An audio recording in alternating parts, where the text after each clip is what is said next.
When people recognize that exercise is powerful for mental health, that can help people build communities, when you recognize that physical sensations like fatigue or exertion, that you're sweating, studies show that when people interpret those physical sensations as, I'm amazing, I'm doing this hard thing, I'm tough, or this is evidence that my heart is getting stronger, and this is part of how I get braver in the world. This is how I train myself to show up in the world. When people are able to make those sort of appraisals of what you otherwise could just be like, this is hard, I don't like this, I'm out of shape, that it makes people enjoy movement more, it increases their positive memories of it, it changes the stories that they tell about themselves, not related to exercise, but about, their capacity to endure or to engage with life. You're listening to Kelly McGonigal on Psychologists Off the Clock.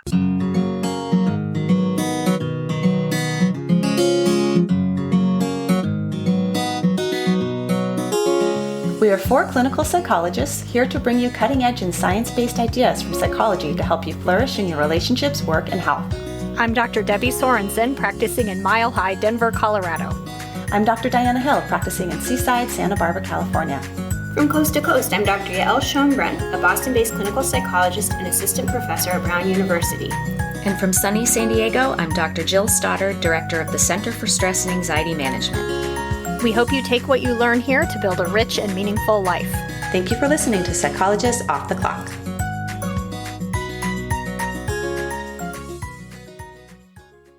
Hey everyone, it's Jill here, and I'm really excited to bring you this episode today where I interviewed Dr. Kelly McGonigal about her new book, The Joy of Movement. And I think this episode is more timely than ever, where we're all kind of stuck in our homes and it might be difficult to find new and creative ways to move. So I think it's a great time to talk about this. And I'm here with Diana, and I'm curious about your thoughts.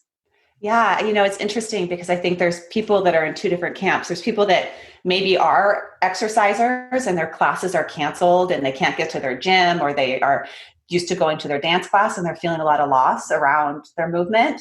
And then there's people that maybe haven't been moving and they're like, well, why start now? I'm stuck inside, right? And what I think Kelly offers in this episode is sort of these ideas around not only why movement is so essential for your immune system and for your mental health, but also that it doesn't have to be so structured in that way, and we can get really creative about it. And then I'm curious if there's ways that you've gotten more creative with movement, Joe. Yeah, I have. And it's funny because I'm lucky to have a treadmill in my garage, but funnily enough, I have not been using my treadmill because it's hard to do that with kids being home, of course. But what we've been doing is heading out in our backyard, even though it's tiny, playing some catch. My daughter plays softball. She's 7, and softball's been canceled. So we've been playing softball. And my son and I recently took my French bulldog for a walk, and we don't usually walk with him because he's a Frenchie and he gets really tired. So he was very confused, trying to get into every car, thinking that we were going to the vet because that's the only time we ever put his leash and his collar on. So my son and I both got some sun and some fresh air and a lot of giggles in addition to movement. And I love the way Kelly talks about how movement can bond people. Yeah. It's not just about getting exercise. Yeah.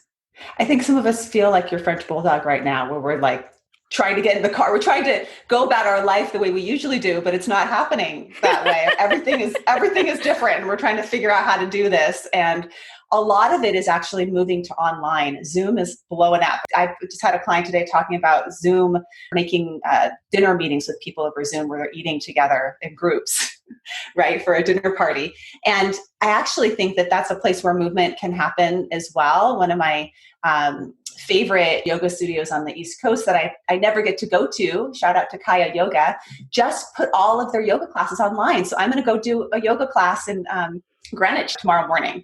And we got to think outside of the box because, as Kelly shares brilliantly in this book, movement and movement together is part of our nature as a species. And we're meant to move together in groups. It regulates our nervous system. It activates our immune system. It just makes you feel better. And we all could benefit from a little bit of that right now. Absolutely, without a doubt. So before we head into the episode, we here at Psychologists Off the Clock wanted to offer some resources that our listeners might find helpful. Yeah, I think just as a reminder that a lot of therapists are offering their services online right now. If you need some mental health support, all three of us have practices that are online. Jill and I are both in California. Debbie is licensed in Colorado, and Yael is licensed in Massachusetts. And so you can work online with therapists that are in your state. I also wanted to talk about your book, Jill, because it's such a resource. It's all about stress and anxiety and using ACT principles. Be Mighty. That's a great book to pick up right now if you want to learn some strategies to help you out with your stress and anxiety during this time. And then, of course, for therapists, this is a great time to dig into some of your online learning, because right now you're being needed more than ever. And Praxis has online training and continuing education for therapists. They offer two types of high quality online training. One is live online courses and the other is on-demand courses. And you can learn more about them from our website. Click on the sponsorship page and there's some discount codes there as well. Great.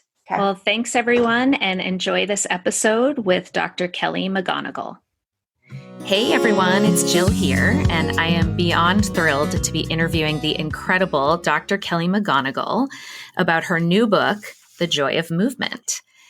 Kelly McGonigal is a health psychologist and lecturer at Stanford University who specializes in understanding the mind-body connection. As a pioneer in the field of science help, her mission is to translate insights from psychology and neuroscience into practical strategies that support personal well-being and strengthen communities. She is the best-selling author of The Willpower Instinct and The Upside of Stress. Through the Stanford Center for Compassion and Altruism, she helped create Stanford Compassion Cultivation Training, a program now taught around the world that helps individuals strengthen their empathy, compassion, and self-compassion. You might know her from her TED Talk, How to Make Stress Your Friend, which is one of the most viewed TED Talks of all time with over 20 million views. Her new book, The Joy of Movement, explores why physical exercise is a powerful antidote to the modern epidemics of depression, anxiety, and loneliness. And if that's not enough, she's also passionate about animal rescue and adoption and is trained as a cat adoption counselor and matchmaker. So welcome, Kelly. I am so happy to have you here with us today on Psychologists Off the Clock. Thank you. And thank you for mentioning my favorite personal credential, the cat matchmaker. Well, it's an important one. I feel like that's true. Well, let's talk about this book. I loved this book, The Joy of Movement. And I will admit, I've always had what I would consider a slightly complicated relationship with exercise. So I wouldn't normally be drawn to a book about exercise.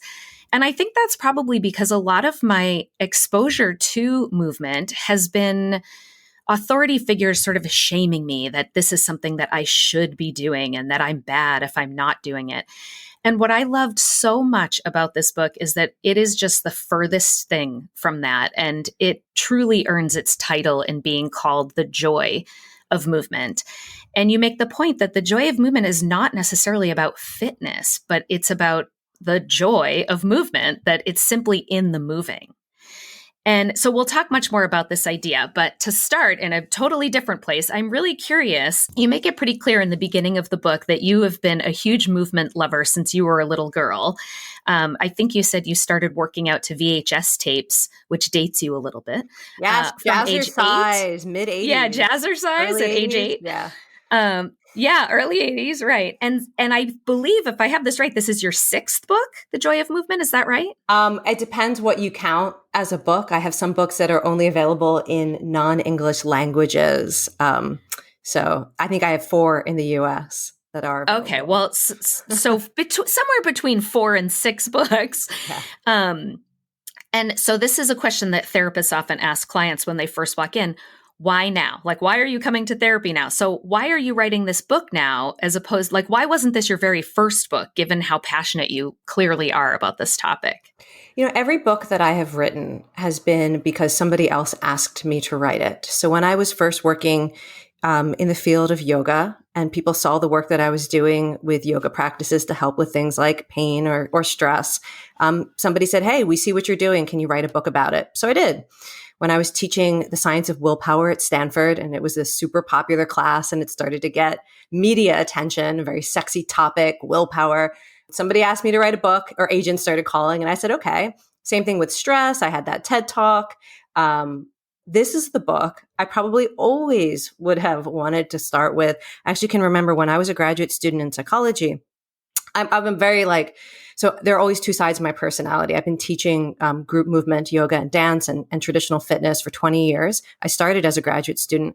And actually, while I was getting my PhD in psychology, I also was secretly doing the track in a master's in dance education through the dance department. My advisor did not even know that I was doing this. And I remember in your one secret of the seminars, life. yes, there were just two of us, two of us in this class on strategies in dance education. I remember we were reading something about the relationship between emotions and movement. And I was being super critical because it really wasn't scientific. It really wasn't integrating what we know about the mind-body relationship from fields like psychology and anthropology and neuroscience. So I remember making some sort of, young 22-year-old snide comment. And the instructor looked at me and said, I think one day you're going to write the book that really gets at this topic. And it just sort of stuck with me. And I was like, oh yeah, sure. When I'm not busy doing my PhD research. But actually, I feel like that's true, that this is the book that I've always wanted to write, because movement has always been my favorite form of do-it-yourself therapy. I should say do-it-together therapy, because I love group movement so much.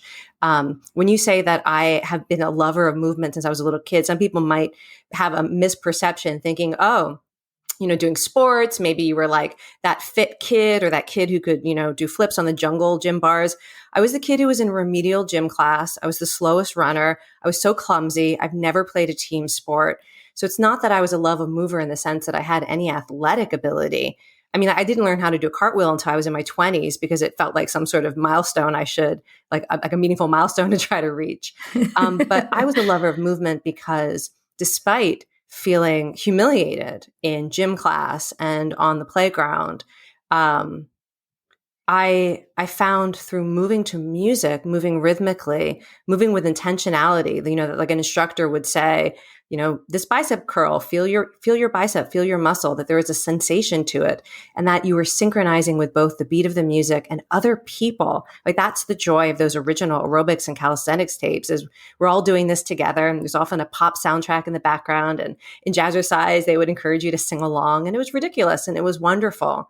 And that was how I found my joy of movement, in that it gave me a way of being in my body that felt like I was a good version of myself rather than the humiliation of athletics. And also because I have a tendency towards anxiety, depression, and other mental health challenges, and growing up at a time when kids really did not get help for that. Movement and exercise became a way for me to deal with stress and anxiety very early on. So that's what it means for me to be in love with movement, is that it's part of how I take care of my mental health. And it also has given me tremendous access to literally to joy and to community. And thank goodness I finally got to write the book. Yes. Well, Nobody that's asked so me. powerful. I showed up for myself and for my community. Well, and I agree. I think it clearly is the book that you've always been meant to write, but things happen at the time that they're meant to happen, I think. And those stories are so powerful. And I'm so glad that you wrote the book. And I think, I'd have to say one of your best talents as a writer is you have this ability to weave science, your own personal experience, the stories of other people you interview into this really compelling, cohesive narrative. And I learned a ton from reading this book and found the research incredibly fascinating, which is not an easy, that's no mean feat. To be able to make research interesting is not something that everyone is able to do. And some of the findings you discuss are the links between movement and not just joy, of course, that's in there, it's the joy of movement, but also the links between movement and human connection, hope, finding a sense of purpose, and even recovery from addiction. And there were even more in there too. It was so interesting.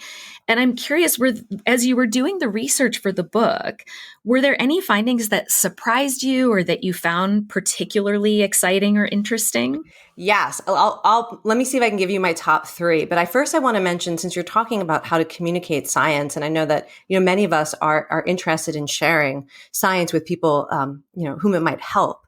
I actually teach a class on this at Stanford for graduate students, how to talk about their research, how to communicate it, why it's important, why it matters.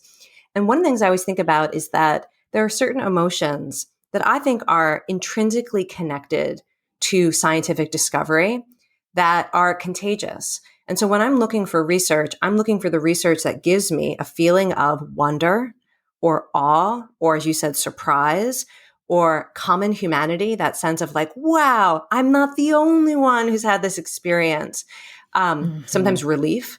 So I feel like science can create these emotions. And so when I'm reading the literature, I'm looking for that scientific finding, that study design, that turn of phrase that gives me a feeling of wonder or awe or surprise. And then I try to sort of capture that in how I explain it. So let me give you a few examples.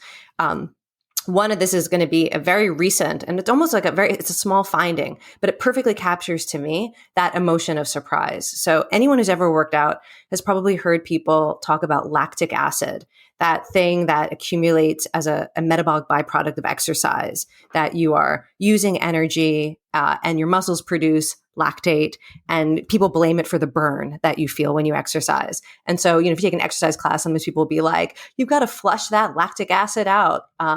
So there's this thing that has been blamed for muscle soreness. It's been called like a villain in the exercise world.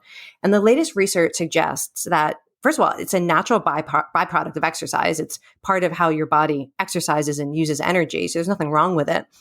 And that when it travels through your bloodstream after exercise, it actually can cross the blood-brain barrier. And in your brain, it acts to make your brain more resilient to stress. It has antidepressant.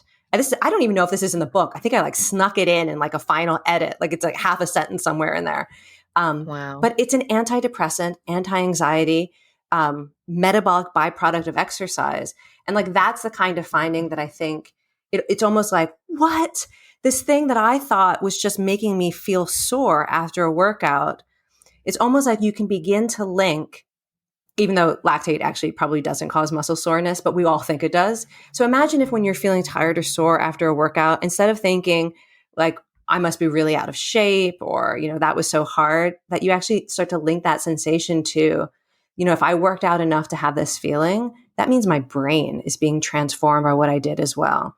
That's lactate really cool. is making my brain more resilient to stress. So that's one example. And it reminds me too of your stress book and your stress TED Talk, where you talk about how the way we appraise stress impacts how much the stress impacts us, that it essentially mitigates the negative effects of stress when we appraise it in a positive way. And this reminds me of that think about the healing powers of appraising the difficult parts of movement in a different way. And the research that you cite allows us to do that. That's really cool. This is actually one of the interesting things. I should also say with stress, just to be pragmatic about it, there's no amount of thinking about stress that can get rid of all of the harmful effects of chronic and traumatic stress. I always feel like that's a super important caveat whenever anyone brings up that my work on stress. But the key thing about stress is we know that when you have a mindset that allows you to recognize the potential positive side effects of an experience, or how something can bring out the good that's in you, can bring out your natural strengths. You understand that humans have a capacity to rise to a challenge, to learn and to grow, to connect with others. The idea is that recognizing that capacity helps you harness it. And the same is very much true with your mindset towards exercise. When people recognize that exercise is powerful for mental health, that can help people build communities, when you recognize that physical sensations like fatigue or exertion, that you're sweating, that your heart is pounding, that you are becoming breathless and you have to take a break. Studies show that when people interpret those physical sensations as, I'm amazing, I'm doing this hard thing, I'm tough, or this is evidence that my heart is getting stronger. And this is part of how I get braver in the world. This is how I train myself to show up in the world. when people are able to make those sort of appraisals of what you otherwise could just be like, this is hard. I don't like this. I'm out of shape. Why does this have to feel this way? That it makes people enjoy movement more. It increases their positive memories of it. It changes the stories that they tell about themselves, not related to exercise, but about, their capacity to endure or to engage with life. It brings out the good even more powerfully. So I think that idea of choosing to focus on movement as something that brings out the good in you, as opposed to something that corrects what others or you judge about yourself, which is so often the mindset people bring to movement. I don't even want to say it. I'm so tired of even like mimicking the sort of phrases that you hear in advertising or in, unintentionally, harmful exercise cueing in a gym. I'm not even, what I'm talking about, the stuff that people say. 100%. And that mindset basically is a huge obstacle to experiencing the joys and the mental health benefits of exercise. Yeah, it's certainly not motivating. And, you tell so many incredibly inspiring stories throughout the book about people who have overcome barriers and where exercise has been something that's made them feel powerful and like I can tackle anything, something that I didn't think that I could tackle in the past. And just reading it, reading that take on it rather than some of these other negative things you're talking about, which certainly has been my experience in the past, it motivated me so much more to really want to be out there and find my movement and do it with other people. Has that translated into action? Have you moved since reading the book? 100%. So really? Good. I thought that was actually, that was a risky question to ask you. I didn't want you to say, no. not at all. Well, I'll tell you my story. This is probably related to, one of the things I want to talk about is the obstacles that people face to doing this, right? So I'll actually, let me quote you to you. So you say, quote, like highly addictive substances, regular exposure to exercise will over time teach the brain to like, want, and need it, end quote. And when I read that, I was thinking, yeah, that totally makes sense. But how do we get there, right? Like sometimes starting is the hardest part, or someone will make, a New Year's resolution and they're all excited and motivated to start, but then they peter out. And that it can be difficult to get going. And so to go back and answer your question, this has always been a challenge for me. And the way that I was finally able to make movement a part of my life in a way that I really wanted it to be part of my life was to connect it to a true value of mine. And yes. I used to tell myself, physical health, I want to be healthy. And it just wasn't doing the trick. I think it still sort of felt like a should. And I had this aha moment one morning where my whole family was together. We were sitting on the sofa and I just thought, oh my gosh, my children cannot grow up with two sedentary parents. I have a husband who looks amazing and looks like he exercises and eats well, but he's just genetically blessed and does not exercise and eat well. And I thought, they can't grow up with two sedentary parents. Someone has to model that movement is just a regular part of your life. And that's what it really took for it to click for me. And so I have been moving that was maybe a year or so ago. But since reading the book, I've started to get more creative. Like instead of just being on my treadmill in my garage, which served an excellent purpose because when I had two little kids and taking 3 naps a day and didn't have time to, go to the gym or take 3 hours to drive to a yoga class and work out for an hour and a half, it served a great purpose. And I love my treadmill. It's also where I read and prep for podcasts and feel like I'm killing 2 birds with 1 stone. But I've started getting outside. I've started bringing my 5-year-old son and having him bring his scooter. Yes. And, the joy of just watching him be outside moving makes me being outside moving so much more exciting. We go on hikes together and it is like everything is just awe and wonder for him. And that makes me experience it in a new way. And all of that has really come. Did you like the stories in the book? I threw in a few stories here and there about parents and caregivers who are exercising with their children. And they're like all those magic moments. I think about like the father with his dance parties in his living room with his little girl and dancing in Target. Yes. And in Target. Yes. Yeah, and he said, I don't care. Yeah. Yes. I love it. Yeah. Exactly. So there's so many things in what you just said I want to highlight, but I want to, because I often feel like people who are just coming to my work for the first time might have some misperceptions that I want to to clear up right away, which is sometimes people think that one of the barriers to movement is going to be the things that are barriers to physical movement in general, such as age, injuries, disabilities, neurological disorders, size. The things that, if you were to think stereotypically, who's somebody who loves to exercise and is quote unquote good at it, you might think of a young, stereotypically physically fit, thin, whatever kind of person.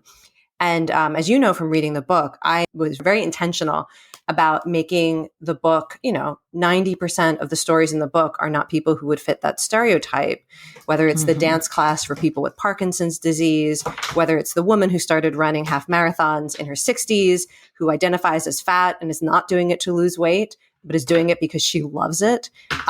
The gym where people have, serious physical disabilities, whether they're in wheelchairs or recovering from stroke, and they're boxing and strength training, sort of whatever the idea is that I think a lot of people think I'm not talking about them because they have chronic pain or because whatever the situation is. I really want to emphasize I'm talking about everybody, including people with serious physical and mental health challenges. And even though it may be that, for example, there's a story about a woman dealing with the loss of her son in tremendous grief, which is just about of any condition you can imagine other than being in a coma. Grief is about the one thing that makes movement and experiencing joy through movement almost physiologically impossible because of the way that grief hijacks the brain and the body. And, her story was so powerful to me because of how exercising in nature and also finding the support of a running group really allowed her to, using her language, embrace life again.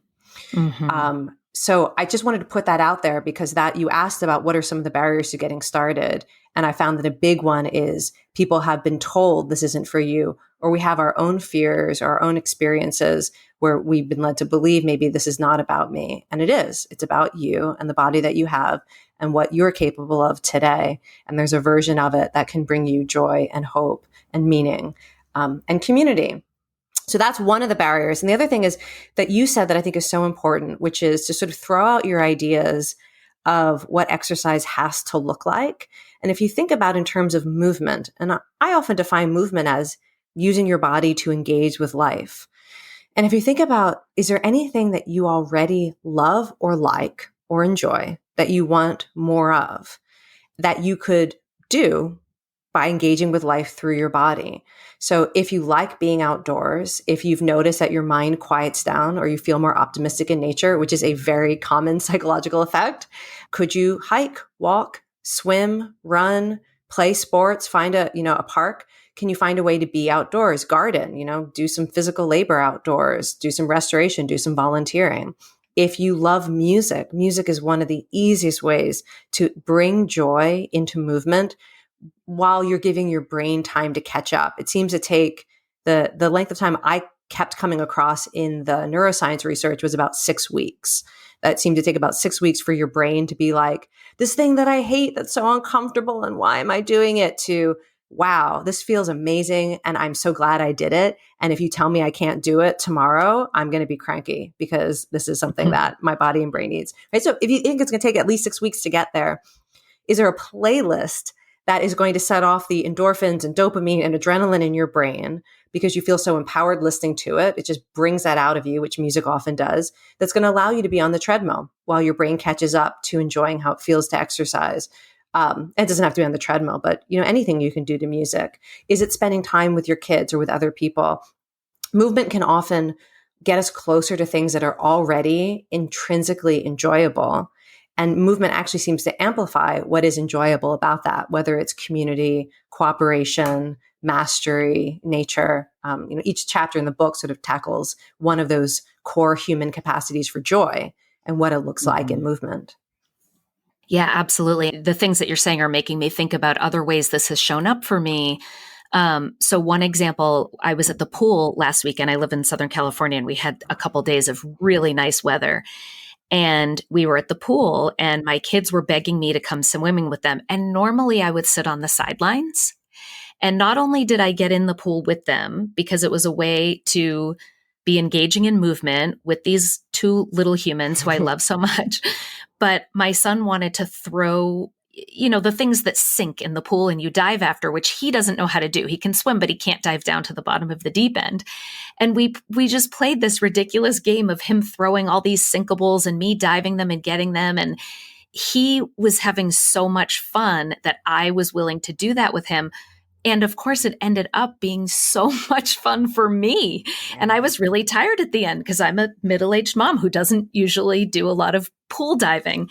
And that was something I think I've just started saying yes to more opportunities for movement. And the other thing this makes me think of is that if I'm exercising to exercise because I think I should, my mind tells me all the time, you should do more, you should do faster, you should do, you're only running and you need to be lifting weights. Like it's all rule governed, right? And I feel like reading the book has helped me to let go of those rules that aren't actually helpful and are really just inhibiting, and to allow movement to be playful. I mean, there's the joy again, right? The joy and the connection and some of these.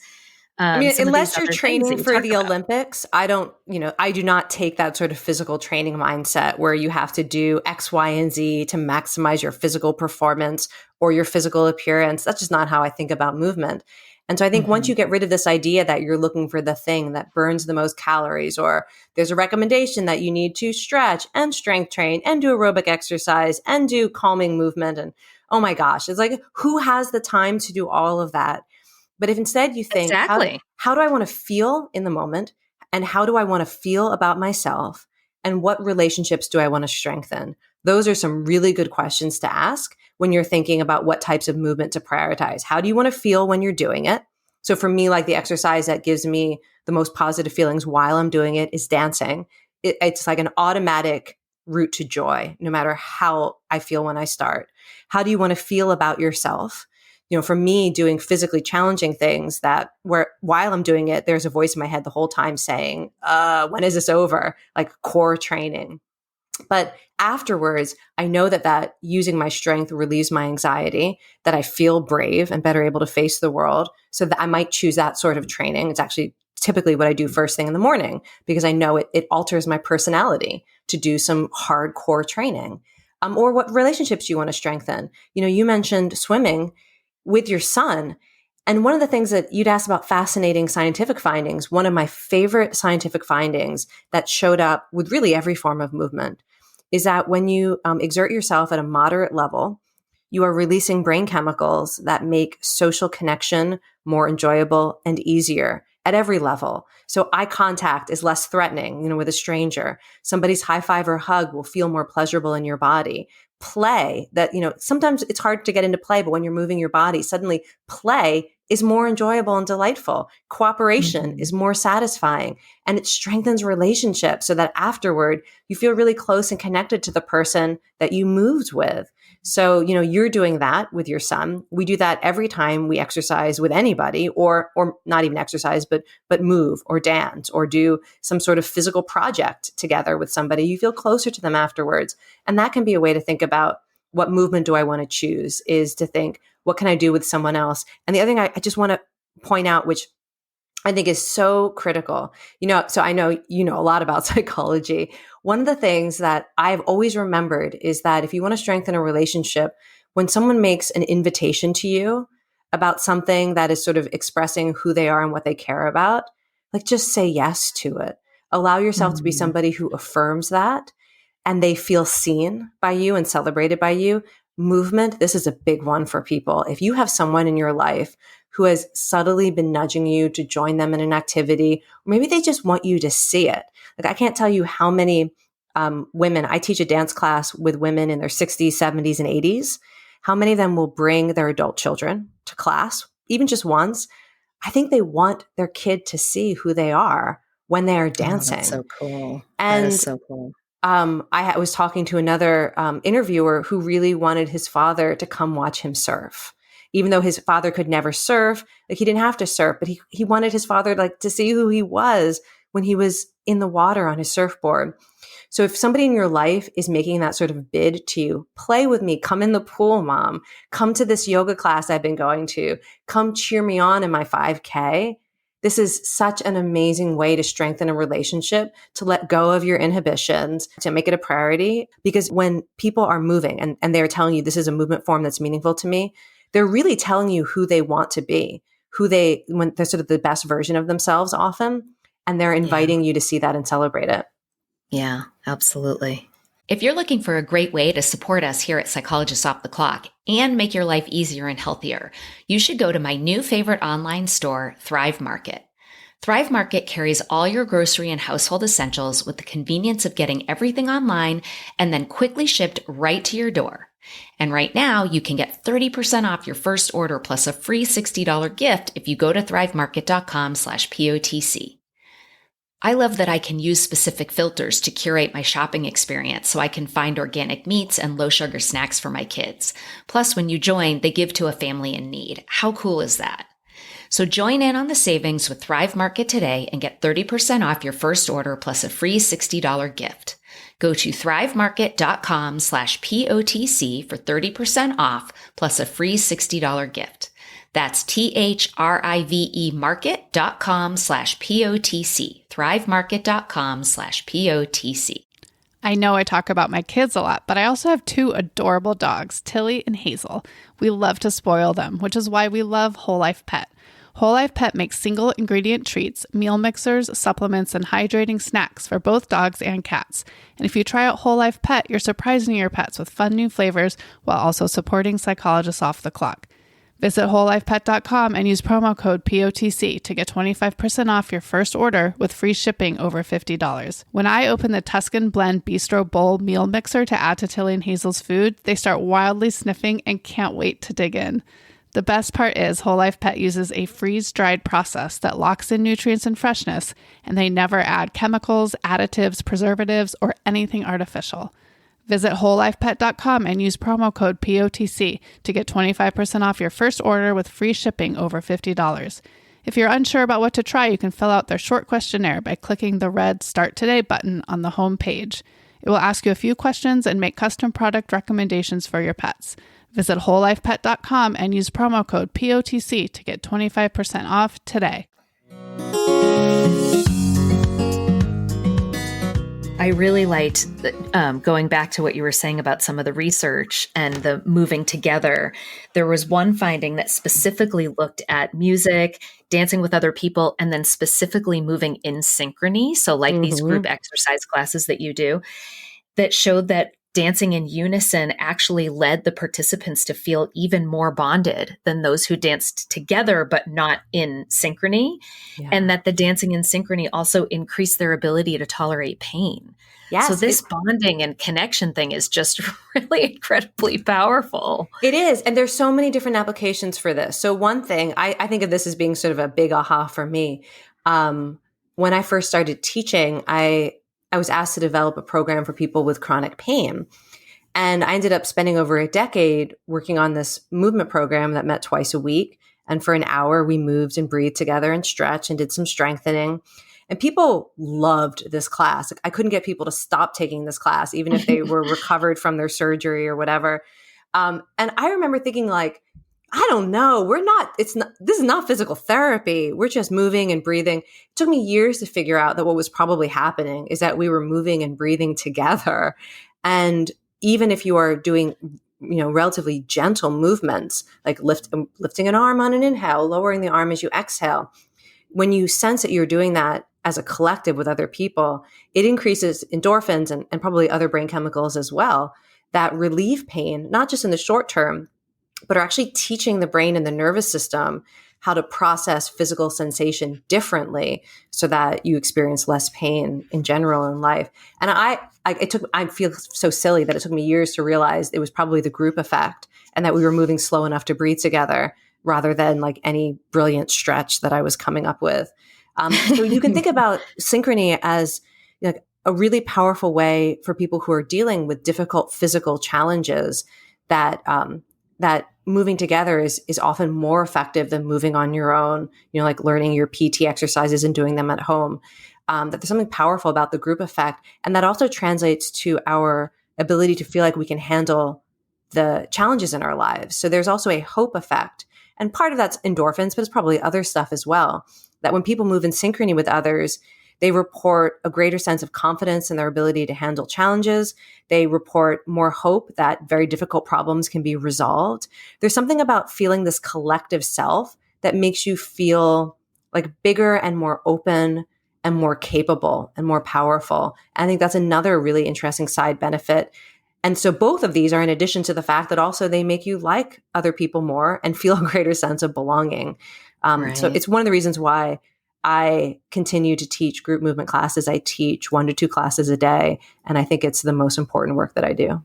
That's so cool. And it makes so much sense to me. I mean, when I had this aha moment about my kids and needing a parent who models movement, I set a goal for I was never a runner. I still don't know that I would consider myself a runner, but I set a goal for myself to run a 5K.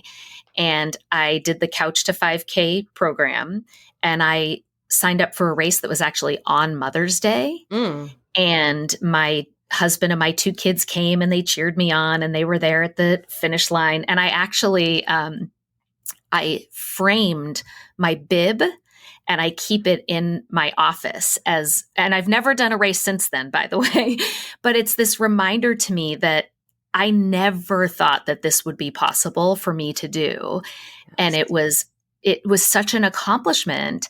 And the other thing that really stuck out to me that was very surprising was when I went to the race that day, they did this whole humongous group warm up. And I didn't know they do this at races where I don't know how many people were there, but it was a lot of people. And all of us were on this field together, essentially doing kind of like aerobics together to get warmed up for this race. And I mean, it might be the most pumped up and the most close to a bunch of strangers I've ever felt in my life, and very different from running alone on my treadmill in my garage, which also serves its purpose, but is a very different kind of emotional experience. And I feel like that high lasted for quite a long time. I mean, it is really a proud moment, and I have such strong memories tied to it. And when I see the picture of me holding my kids after I finished the race, even now, several years later, I'm just instantly filled with the memory of,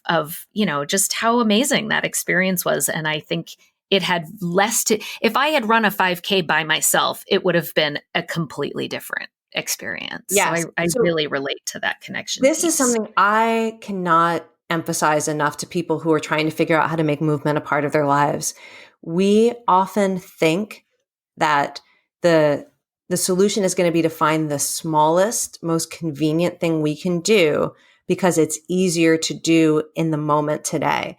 Like I'm going to climb the stairs instead of take the elevator once. And we've been given a lot of what I think is poor advice when it comes to movement about trying to shrink the dose as small as possible, make it as convenient as possible. Just park your car a little bit farther away and you'll get like your activity in that way. And then maybe you can look at your step count at the end of the day and feel good that you got more steps in. And one of the things that I learned from talking to people and that I've seen over the years is that if you could just allow yourself to imagine that the movement you do could be really meaningful. People choose different activities.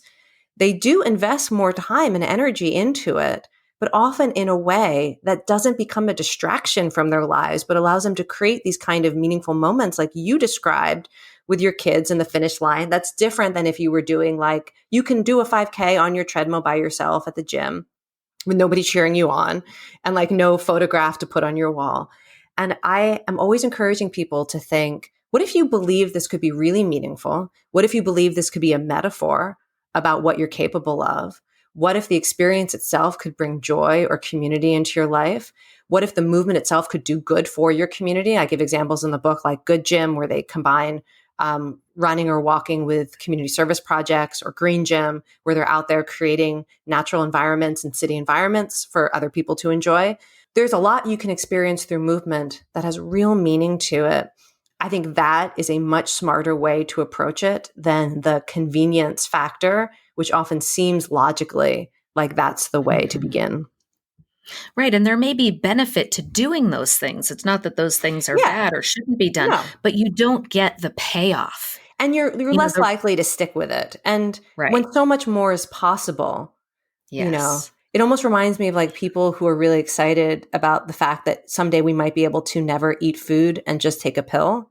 I saw a funny study that sounds said terrible. like half of humans would be happy to give up all relationship to food if it became possible to just take a pill once a day that replaced food. And I'm thinking, really? Because of the pleasure in food, because of the relationship you can have to where your food comes from, to being able to make the food and share food and how we use food to communicate to other people that we love them. Like, what? You'd give all that up for a pill? Right. And I feel that way about movement too, that yeah, it's complicated. We can have a very complex relationship with it, like you started our conversation saying. And also, there's so much that's linked to our humanity tied into it. I actually believe that movement is one of the reasons I call the book The Joy of Movement. And my publisher is not really thrilled that I talk about it this way. But I think of it like a trilogy: joy of sex, joy of cooking, joy of movement. Sex is key to how humans survive. And it's really, it can be a source of pleasure, meaning, and connection. So is food and cooking. It is you have to eat to survive. And also, it's a source of joy and pleasure and meaning and connection. And I think movement is it's the trifecta. It's the other thing that is necessary to survive and is just as richly embedded in what it means to be human. Yeah, I think you're so right. And you do talk a lot too about kind of having an evolutionary understanding of why movement actually is incredibly rewarding. And, the runner's high, which actually turns out to be more of a persistence high, right? That people can get with any type of prolonged movement. Yeah. As somebody who doesn't run, I appreciate the fact that you don't need to run to get the high. Right. Exactly. Yes. Yes. That you can get it from any kind of persistent movement, because not everyone is a runner. Yeah. Or even continuous is another good way to describe it, because you can get it in flow yoga or Tai Chi or swimming or dancing, anything where you just keep moving. Yeah. And that we really are built to move, and we have internal processes that make continuing to move reinforcing. Like, we're meant to do it. We just have to break free from some of these old, complicated, negative messages and find the joy and connection. And this is part of the understanding that your brain is adapted to reward you for the things that help us survive as individuals and that help us survive as communities. So, in my previous work, you mentioned that I work on compassion and empathy. Part of compassion is we actually get a high from being able to help others and feeling like we've made a difference. And that looks a lot like an exercise high, by the way. And it looks a lot like, the high that we get when we've been working on something really difficult and we succeed for the first time. That the human brain rewards us for doing things that are really important to our survival, individually and collectively. And movement is one of them. And I like to put sort of the exercise high in that same category as the warm glow of compassion, or the helper's high, or the thrill of triumph and overcoming obstacles. There are a lot of things that we just intrinsically like, oh yes, like our brain celebrates us when we do them, and movement is one of them. Right. Makes us feel more alive. Yeah. Yeah. You tell so many wonderful stories about the people that you interviewed for the book. And I think one of my favorites, and I think she's the same person that you mentioned about how she didn't start running half marathons until her 60s. Nora Hayfully. Remember if that was Nora? Yeah. Yes. Okay, yes. I love her so much. Oh my gosh. She found running later in her life. And she talked about how she would almost always, or sometimes anyway, she would often finish last, but really took pride in her perseverance. And, a lot of our listeners, and myself included, do acceptance and commitment therapy with our clients and in our own lives. And one of the tenets of acceptance and commitment therapy is that it's more important to focus on values and process and steps and choices rather than on outcomes that aren't always within our control. And I thought this was such a good example of that when you're focused on persistence and overcoming obstacles, that it helps you to persevere and continue and to not give up versus focusing on winning, for example. Yeah. Well, though, do you love that story where there was such a dramatic storm during one of her half marathons that she got first because everyone else dropped out? that first in her age group, because everyone else dropped out, even though she was the last person to cross the finish line. But everyone else her age was like, there is no way that I can run a half marathon in this kind of crazy weather. Yes, that was my I love that absolute story. favorite part of the whole story is like her persistence ended up really paying off. So here's just some highlights for people who haven't read the book about why you and I love this woman so much. One is that she did start later in life. She told me this very moving story about how she grew up before Title IX, which requires schools to offer athletic opportunities to women as well as men. And she grew up thinking that because she was a girl, sports weren't for her, races weren't for her. And she also has been fat for, I think, most of her life. And she thought that she wasn't allowed to do movement. That movement, as I've heard from so many people, movement is what you do to erase your fat. And maybe do it in secret before you've actually lost the weight, and then you're allowed to be a part of the movement community. So she had all these stories that lots of people have. And she realized through direct participation that it was for her, starting with walking and then moving up to a 5K and then moving up to these half marathons. And now she's done, 100 by now. Every time I kept fact checking, it was more than in the past. In the book, you said over 200 events, I think, in less than 10 years. And almost, I think, 100. I think at the time I wrote it was 75 half marathons, and it just kept increasing every time I checked with her. And, she did mention that she often finishes last. And one thing she said was that she doesn't mind because for two reasons. One, she's happy to do it so somebody else doesn't have to finish last, which I think is, you talked about feeling connected to your values. And it's such a simple idea, but what a kind, connected to common humanity idea that she doesn't mind it. And she knows when she finishes last that she's held the space for every other person who might not have her own capacity for self-compassion to not have finished. So generous. And also she mentioned that people cheer the person who comes in last harder than anybody else. So that's true. Even the story that you have that you'll be rejected and you're a failure if you come in last, by paying attention to her direct experience, it's actually the opposite, that people will celebrate you. So there's so much in her story, and how she will often try to do an event with other people who are thinking about doing their first 5K, how she encourages them and tries to do it with them so they will feel like they belong and aren't alone. And that she's a recovering alcoholic and wanted to include that in her story because it's part of how she stays sober, and she talks about it as her drug of choice. There's so much in her story that highlights so many elements of, every story that I was looking for was a story that for me didn't just reveal what was good about exercise or movement. Every story that I shared, I thought also revealed what was good about human nature.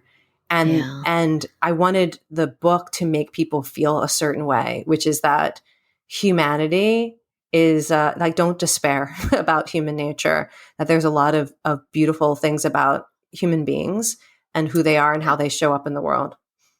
And I think the book absolutely 100% achieves that. And I think you said it maybe in the introduction, how after each of these interviews you would just think to yourself, oh, I love people. Oh my gosh. Or something like that. Almost every single one. If my husband was home, I would come out and I'd be like to my husband, they said the most incredible thing. I play you back this interview. Because, I mentioned when people invite you to move with them, often they're showing you the best version of themselves in a way you might not expect. And I found that more than any other book I've written, that people, when they were telling me their stories about just why they love swimming or why they love dance classes or why they love rowing, they were telling me about who they were in a really deep and meaningful and beautiful way that somehow managed to illustrate both who they were as an individual and what people are capable of. And that's why I would end these interviews sometimes all teary and be like, I just love this person so much. I fell in love with all my the people in my book.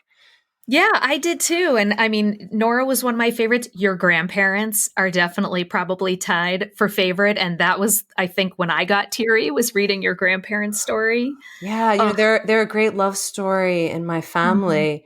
It's how my grandfather took care of my grandmother to the end of her life. And the story in the book is about how they met. And they met at a dance. My grandfather had just returned from World War II. And my grandmother was, someone who went to the dance halls to meet the returning soldiers. And they fell in love, at first dance to the Irving Berlin song, Always, which is about how I'll love you always for the rest of your life. And anyways, there's a lot more to that story about the role of music and dance in helping my grandparents over time.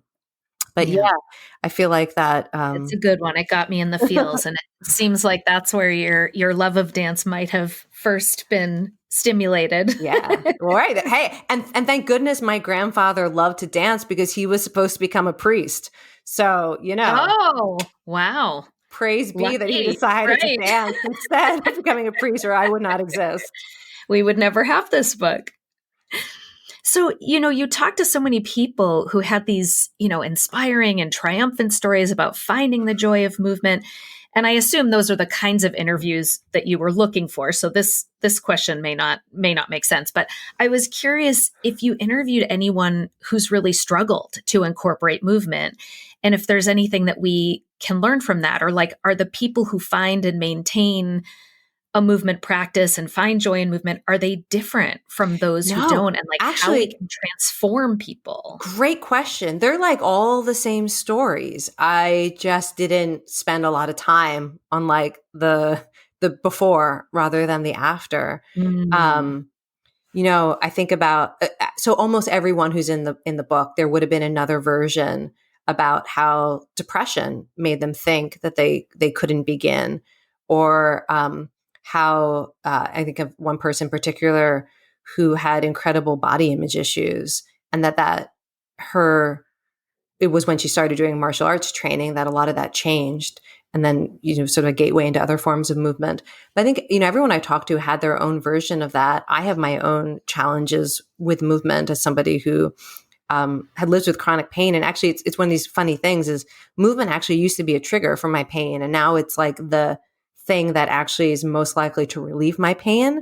But it took a while for my nervous system to figure that out. It's incredible to me to think about it, that it was getting my heart rate up used to reliably be one of the easiest ways to trigger systemic pain for me. And now it's the opposite.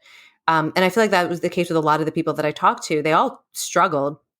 In extreme version, Bernie Salazar, we've talked about the guy who has dance parties with his little girl in Target.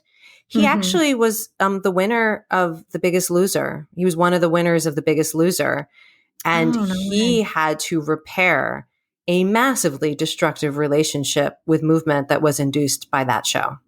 Wow. And, he spent quite a bit of time trying to maintain extreme weight loss with exercise that was basically punishment.